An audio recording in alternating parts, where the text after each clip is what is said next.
समुद्र तट पर बैठे लोग अचानक अवाक रह जाते हैं जब वे देखते हैं कि समुद्र का पानी असामान्य रूप से सैकड़ों मीटर पीछे हट गया है। सभी को तुरंत समझ आ जाता है कि ये किसी बड़े खतरे का संकेत है और सचमुच अगले ही पल कोई चीख उठता है। एक विशालकाय सुनामी सीधी शहर की ओर तेजी से बढ़ रही है। लेकिन वहां मौजूद लोग अभी तक ये नहीं जानते कि उस सुनामी में सिर्फ पानी नहीं है, बल्कि उसके साथ हजारों लाखों ज़ॉम्बी भी शामिल हैं।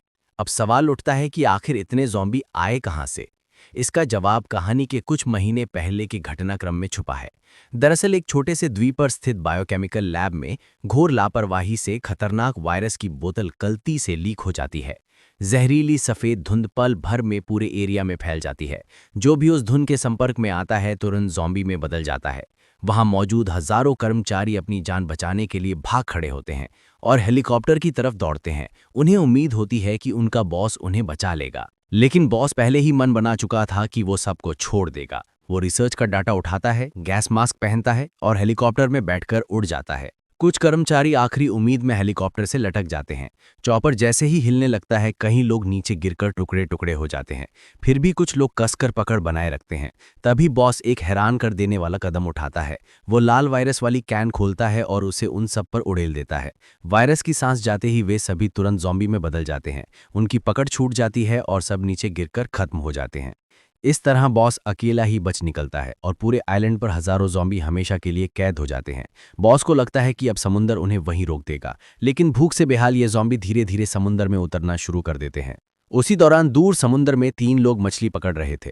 अचानक उनकी बंसी में एक अजीब सी नीली लाश फंस जाती है। उस पर शैवाल और बार्नेकल जमे हुए थे, यानी वो लंबे समय से पानी में पड़ी थी। ब्लैक गर्ल तुरंत स्कैनर डालकर गहराई जांचती है और देखती है कि नीचे से नीली रोशनी निकल रही है।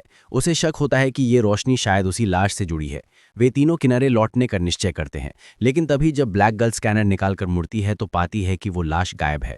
अगले ही पल वही लाश अचानक उसके सामने प्रकट होती है। अब वो एक ज़ॉम्बी में बदल चुकी होती है। उसकी चीख सुनकर ओल्ड ब्लैक दौड़ता हुआ आता है और जैसे ही वो ज़ॉम्बी को देखता है भय से पीछे हट जाता है। शुक्र है कि आवे सही समय पर पहुंचता है और चाकू मारकर ज़ॉम्बी को गिरा देता है, लेकिन ज़ॉम्बी दोबारा उठ खड़ा होता है। आखिरकार मजबूरी में वे उसे फिर से समंदर में फेंक देते हैं। आवे तुरंत अपनी पत्नी अजैन को फ़ोन करता है और जल्दी से कहता है कि उनका एक दोस्त घायल है और उन्हें तुरंत एम्बुलेंस चाहिए। इसके बाद वो काली लड़की को लेकर जहाज से बाहर निकल आता है। उधर डॉक्टर बनी अजैन एम्बुलेंस लेकर पहुंचती है और घायल ब्लैक गर्ल को अपने साथ ले लेती है। आवे पुलिस शरीफ को पूरी घटना बताता है। दोनों मिलकर घटना वाली जगह पर लौटते हैं। आवे फिर से स्कैनर पानी में डालता है। कैमरा धीरे धीरे नीचे जाता है और समंदर तल पर एक डूबा हुआ जहाज दिखाई देता है। वही जहाज नीली रोशनी छोड़ रहा होता है। तभी उन्हें पानी में एक अजीब सी परछाई भी दिखती है। आवे साफ कहता है कि ये ज़ॉम्बी है, लेकिन शरीफ उसे मजाक समझता है। वो हंसने लगता है, पर अगले ही पल उसका चेहरा सख्त पड़ जाता है, क्योंकि सतह पर उन्हें साफ दिखता है कि समुद्र की लहरों के साथ सैकड़ों हजारों ज़ॉम्बी उनकी ओर बढ़ रहे हैं। शरीफ तुरंत पुलिस स्टेशन को रिपोर्ट करता है और आदेश देता है कि बीच पर मौजूद सभी पर्यटकों को तत्काल निकाला जाए। लोग देखते हैं कि समुद्र का पानी तेजी से पीछे हट रहा है और सुनामी का सायरन बज उठता है। आवेई और शेरिफ अभी पलटे ही थे कि देखते हैं सुनामी का विशालकाय पानी का पहाड़ उनकी आंखों के सामने आ चुका है और उसके अंदर छिपी हैं अंतहीन ज़ॉम्बीज़ की फौज। सुनामी तेजी से जमीन की तरफ पड़ रही थी। देखते ही देखते वो विशाल लहरें तट से टकराईं और बीच पर मौजूद लोगों को अपने आगोश में ले लिया।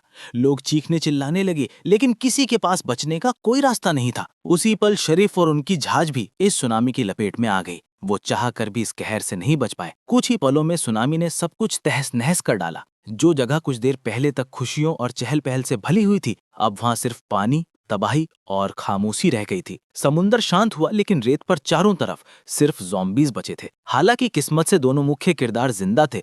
वो तुरंत बाकी बचे लोगों को भागने की चेतावनी देने लगे, मगर अब देर हो चुकी थी। हैरान परेशान बचे हुए लोग एक एक कर ज़ॉम्बीज़ के चंगुल में फंसते गए। जिन्हें काटा गया वो भी तुरंत उसी टोली का हिस्सा बन गए। ज़ॉम्बीज़ की भीड़ बढ़ती देख दोनों वहां से निकल भागे और गाड़ी उठाकर पुलिस स्टेशन की तरफ निकल गए। उधर अस्पताल का नजारा और भी डरावना था। सबसे पहले जिसे काटा गया था वो काली लड़की अब पूरी तरह ज़ॉम्बी बन चुकी थी। उसने तुरंत बगल में बैठे बूढ़े आदमी पर हमला कर दिया। शुक्र है कि नर्स समय पर आ गई। उसने अपनी जान कुर्बान करके बूढ़े को बचने का मौका दिया। उसी वक्त एजिन लड़की अभी तक ये सब नहीं जानती थी। जैसे ही वो हॉस्पिटल के हॉल में पहुंची, सामने ही उसने उस बदली हुई काली लड़की को अपने साथी का मांस सांस नोचते देखा। एजिन घबराकर तुरंत भागी। आखिरी पल पर कमरे में छुपे बूढ़े ने दरवाजा खोलकर उसे अंदर खींच लिया और उसकी जान बचा ली। लेकिन अब दोनों अंदर ही ज़ॉम्बीज़ से घिर चुके थे।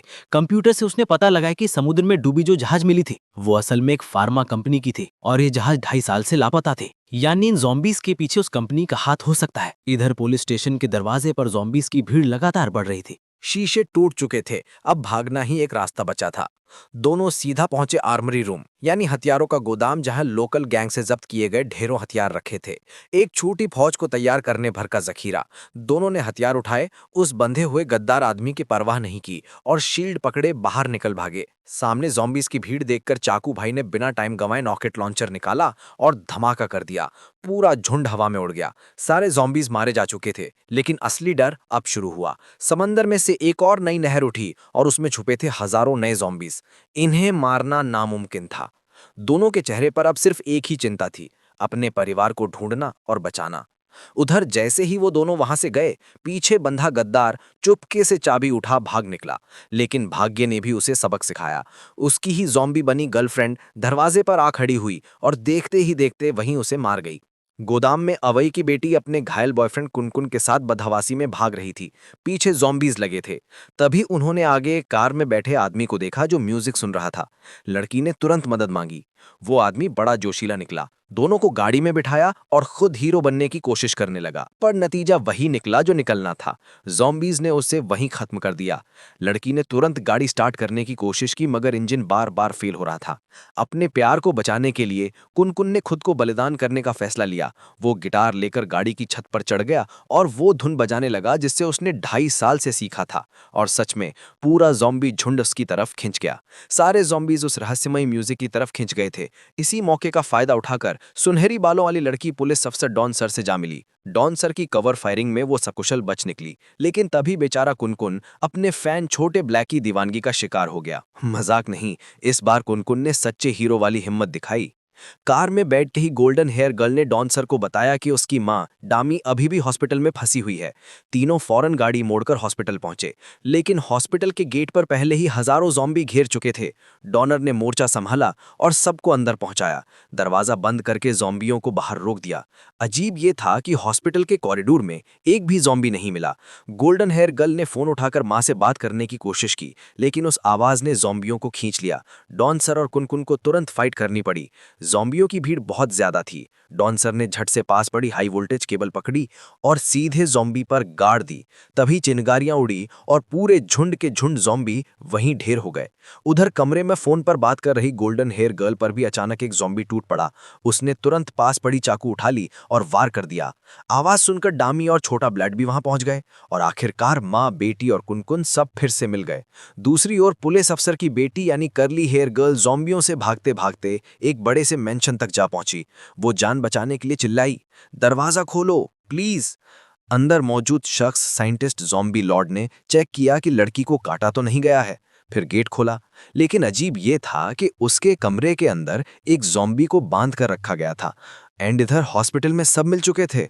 उधर कर्ली हेयर गर्ल ने उसी मेंशन से वॉकी टॉकी पर अपने पापा को मैसेज भेज दिया। डॉन सर तुरंत गाड़ी लेकर वहां पहुंच गए। अब सब सर्वाइवर्स एक साथ हो गए थे। डॉन सर वायरलेस से मदद मांगने ही वाले थे कि तभी बंधा हुआ ज़ॉम्बी अपनी जंजीरें तोड़कर भाग निकला। हालात समझे बिना डॉन सर हथियार लेकर लैब में दाखिल हुए, लेकिन ज़ॉम्बी अचानक पीछे से उन पर झपट पड़ा और उनके हाथ पर काट लिया। बाहर खड़े सब लोग शोर सुनकर दौड़े और देखा कि ज़ॉम्बी अब सीढ़ियां चढ़कर ऊपर आ चुका है।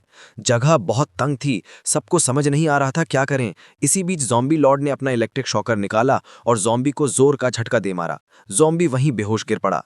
बातचीत में पता चला कि ज़ॉम्बी लॉर्ड दरअसल साइंटिस्ट है और यही ज़ॉम्बी उसका एक्सपेरिमेंटल गिनी पिग था। उसने साबित किया कि इलेक्ट्रिक शॉक ज़ॉम्बियों का ब्रेन फटाफट खत्म कर सकता है। डॉन सर को याद आया कि उन्होंने हॉस्पिटल में भी करंट से ज़ॉम्बी मारे थे, तो उन्होंने तुरंत अपने फेवरेट हथियार पर इलेक्ट्रिक शॉकर अटैच कर लिया। आखिरकार सबने मिलकर एक बड़ी प्लानिंग बनाई। समुद्र के अंदर पड़े पुराने जहाज को विस्फोट से उड़ाना है और हाई वोल्टेज करंट के जरिए सारे ज़ॉम्बियों को खत्म करना है। और फिर काम शुरू हो गया। कुछ लोग सबसे पहले जाकर उस हवेली के चारों तरफ घिरे ज़ॉम्बीज़ को साफ कर देते हैं। फिर वो लोग अपने साथ रखा बारूद लेकर चुपके से समुद्र के किनारे की तरफ निकल पड़ते हैं। लेकिन रास्ते में जैसे ही वो एक पहाड़ी गुफा से गुजर रहे होते हैं तो पहले से ही ज़ॉम्बी के काटने से संक्रमित हो चुका पुलिस चीफ अब लगभग आखिरी सांसों पर होता है। होश में रहते हुए वो अपनी आखिरी ताकत जुटाकर असल में 2.5 साल पहले एक दवा कंपनी इस छोटे से कस्बे में आई थी। वो लोग एक ऐसी दवा बनाने की कोशिश कर रहे थे जिससे इंसान बूढ़ा ना हो, लेकिन उनकी रिसर्च पूरी तरह फेल हो गई। अपनी इस नाकामयाबी के सबूत मिटाने के लिए कंपनी ने दिखावे में तो ये कहा कि सभी स्टाफ और टेस्ट सब्जेक्ट्स को दूसरी जगह भेजा जाएगा, मगर बीच रास्ते में ही उन्होंने उस जहाज को आग लगाकर डुबो दिया जिसमें सारे प्रयोग किए गए लोग और कर्मचारी मौजूद थे। पुलिस चीफ को इस पूरे मामले की जानकारी थी, लेकिन उसने कंपनी से रिश्वत लेकर ये राज छुपा लिया था। वो ये सब बता ही रहा था कि अचानक पीछे से ज़ॉम्बियों का झुंड उन पर टूट पड़ा। अब पुलिस चीफ जानता था कि उसका बचना नामुमकिन है, इसलिए उसने अपने पास रखी आखिरी ग्रेनेड निकाली और ज़ॉम्बियों के साथ ही खुद को भी उड़ा दिया। बाकी लोग किसी तरह समुद्र तक पहुंचने में कामयाब हो जाते हैं। अब सब अलग अलग दिशा में बढ़ जाते हैं। दादा, ताऊ और उसका परिवार इस प्लान में लगते हैं कि जमीन पर बचे सारे ज़ॉम्बियों को बिजली से खत्म किया जाए, जबकि सांप, बिल्ली और छोटा काला उस डूबे जहाज को पूरी तरह उड़ाने निकलते हैं। दादा ताऊ ने हाई वोल्टेज की तारें एक बड़े पानी के टैंक में डाल दी। फिर वो अपने ट्राईसाइकिल पर तेज संगीत बजाते हुए निकल पड़ा ताकि सारे ज़ॉम्बी उसकी तरफ खींचे चले आएं। जैसे ही हजारों ज़ॉम्बी उस पानी के टैंक में घुसे, सुनहरे बालों वाली लड़की ने तुरंत लीवर खींच दिया और पल भर में पानी के अंदर मौजूद सारे ज़ॉम्बी बिजली के झटके से मांस के टुकड़ों में बदल गए। लेकिन दूसरी तरफ सब कुछ इतना आसान नहीं था। जब तीनों डूबे जहाज के पास पहुंचे तो सांप बिल्ली ने प्लान किया कि वो खुद गोता लगाकर नीचे जाकर बारूद बांधेगा, मगर जैसे ही वो पानी में उतरा, गहरे समुद्र के अंदर से असंख्य ज़ॉम्बी उस पर टूट पड़े और उसे टुकड़े टुकड़े कर दिया। अब जब ये रास्ता बंद हो गया तो छोटा काला ने अपनी समझदारी दिखाई। उसने सारे बारूद को जहाज के लंगर पर बांधा और पानी में फेंक दिया। वो जानता था कि इस धमाके के बाद जहाज के पास मौजूद कोई भी इंसान जिंदा नहीं बचेगा, इसलिए उसने जवान फाली लड़की को पहले ही पानी में कूद जाने को कहा। इसके बाद उसने बिना झिझक बटन दबा दिया। धमाके की आवाज़ गूंजती है और फिर पूरे समंदर पर गहरा सन्नाटा छा गया। न जहाज बचा, न ज़ॉम्बी का कोई नामो निशान। अंत में इस पूरे कस्बे में सिर्फ दादा ताऊ का परिवार और जवान फाली लड़की ही जिंदा बचते हैं। और इसी के साथ आज की हमारी ये वीडियो यहीं खत्म होती है। अगर आपको ये वीडियो अच्छी लगी हो तो इसे लाइक कर दें और चैनल को सब्सक्राइब करना बिल्कुल ना भूलें।